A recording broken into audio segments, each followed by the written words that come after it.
with President Trump acknowledging that children are starving to death in Gaza, do you think he will pressure Israel to end the war? Overwhelming majority of folks said no. Trump is only concerned about the optics. He'll let Israel continue to wage war. A judge recently blocked a proposed Costco in North Fresno. Where do you think the project will end up? At the current location, 57% of you. There's some talk that it may go to Madera. Actually, we can put up the next slide.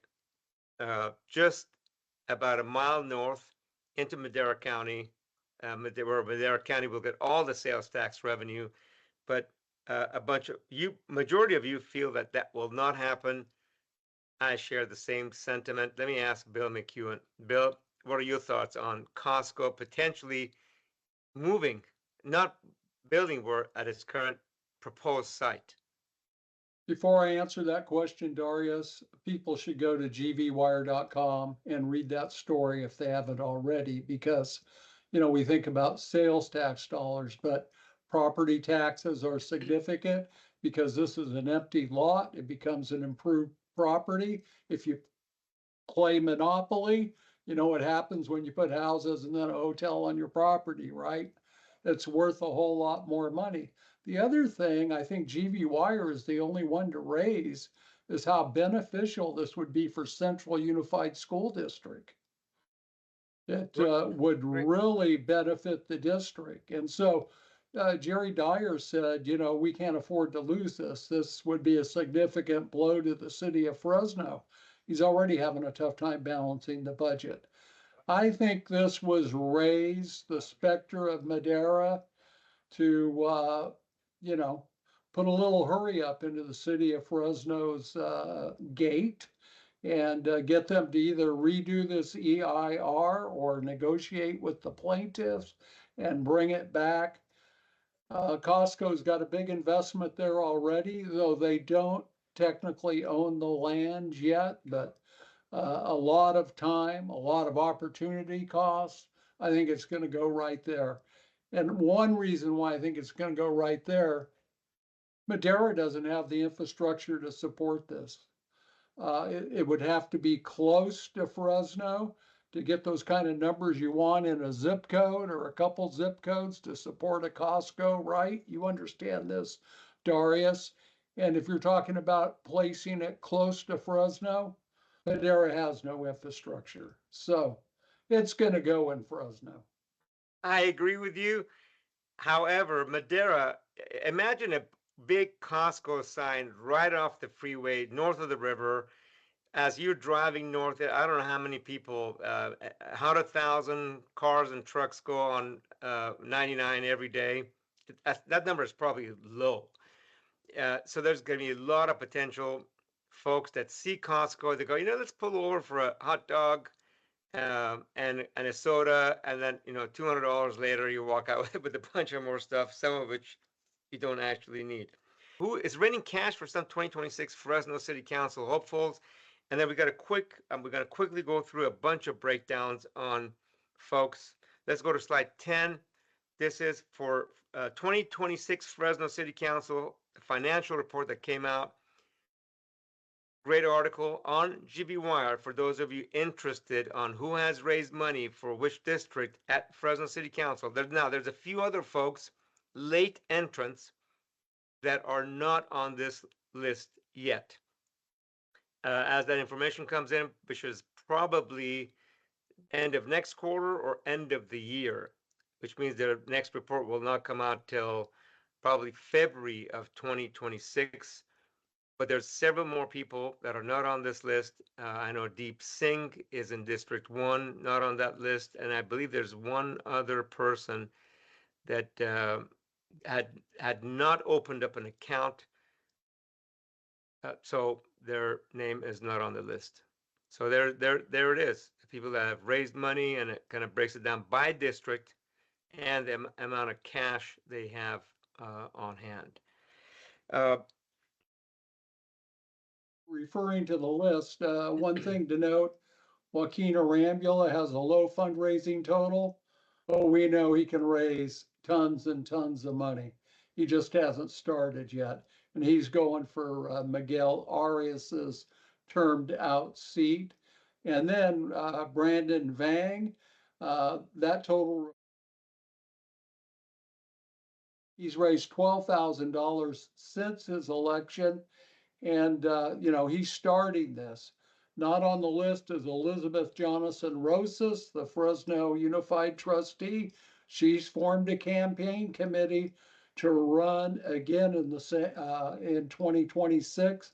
So we can expect a rematch between Brandon Vang and Jonathan Rosas Got in it. that seat. Thank you, Bill. That was the other person that it was. Elizabeth Jonathan Rosas is running, but she was not on the list because she has not uh, opened up an account for that. Okay, let's quickly go through the balance of these. Slide 11. Who's off to a strong start in raising money in the Fresno area school board races? You need to read the article, and that will tell you, well, okay, that's a little bit of a chart on money raised. There's the folks, Valerie Davis, almost 10,000 on hand. Veva, sub 1,000. Susan Wittrup, almost 26,000. She's the one leading the pack early on, a year and several months before election. Andy Levine is not up for re-election. Neither is Claudia Casares. But Susan Wittrup, Veva Eslis, Valerie Davis are up for re-election. Keisha Thomas would be, but she's not. Well, we don't know if she's running yet or not. Right now she wants to run for city council. If she does not make it past the primary, she can make a decision to run for the school board or not. Let me quickly go through Clovis Unified, slide 13. Those are the numbers there. Not a whole lot to discuss. Jasprit Sidhu in area 5, 50, almost $6,000, followed by Hugh Autry in area 4 at 4,000. It's kind of early for that. Next, let's go to the next. That's State Center Community College. What was interesting, by the way, it's the first time I saw that Roger Bonakdar, who ran for city council in Northeast Fresno, is actually running for State Center Community College District Area 6 with $29,000 almost cash on hand. Magdalena Gomez, Area 4 with 24. Austin Yule, a water attorney, Area 7 with 29,000. More on those folks in the article at GVWire. Let's go to the next slide quickly. I think this is one of Bill's hot topics. If Texas gerrymanders its House districts, Costa says California must follow. I think there's a brief video. We're going to play that, and then Bill has got a few comments. I have concerns about it. I think is wrong.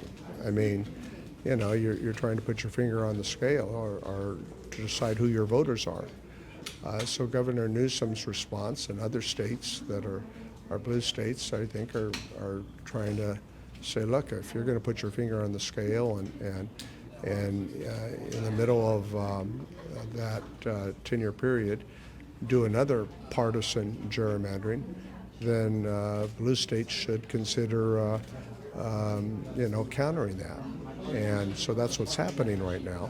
Voters in America don't like their elected officials, their politicians, choosing who they want their voters to be. Right. Is this good for democracy? I don't think so. Bill, take it away. So there you have Jim Costa saying he doesn't like gerrymandering, and it's not in there, but he also called for a national independent commission to draw the lines. That'll never happen. We had to work hard to get it in California. I got a lot more passion for the subject than Representative Costa does, clearly. I mean, he's saying gerrymandering's bad, but if Trump's gonna force or urge Texas to do this and Texas follows suit, California has no choice but do likewise. So Darius, you know the Texas-California rivalry. The states, Yeah. we're sniping at each other all the time. You go back to 2014 and Governor Perry came to California and did a tour and was telling businesses, move to Texas and, that kind of thing. Well, that's low level compared to this. It used to be tension. Now we have a firefight. And so here's what Governor Newsom is proposing, Darius. They're going to draw up new maps. State Republicans would probably be knocked down to 3 or 4 or 5 under this map, rather than the legislature, the governor signing off on it. It'll be put to the voters in a special election in November. So November 2025, and then those lines would be in effect in 2026. Trump wants the Republicans to retain control of the House. It's very close now. They fear a blue wave. That's why he's pressuring Texas. In Texas, the Democrats, they left the state because they were going to have to vote on this redistricting measure. They're talking about having the FBI go find them and drag them back. I think it's kind of a state issue. Why would the FBI involved? To sum this up, there are some Democrats, along with former Governor Arnold Schwarzenegger, and even the Fresno Bee, say you shouldn't try to beat Trump's rotten brand of democracy with more rotten democracy. But I'm not in that camp. Newsom's right here. Oh my God, I said Newsom's right. Can't believe it. Okay. With democracy at stake, you have to bring out the big guns. Here's what Congressman Scott Peters of San Diego told Politico. When Trump actually says he's at war and the war's with Democrats, we're not bringing a butter knife to a gunfight. Amen.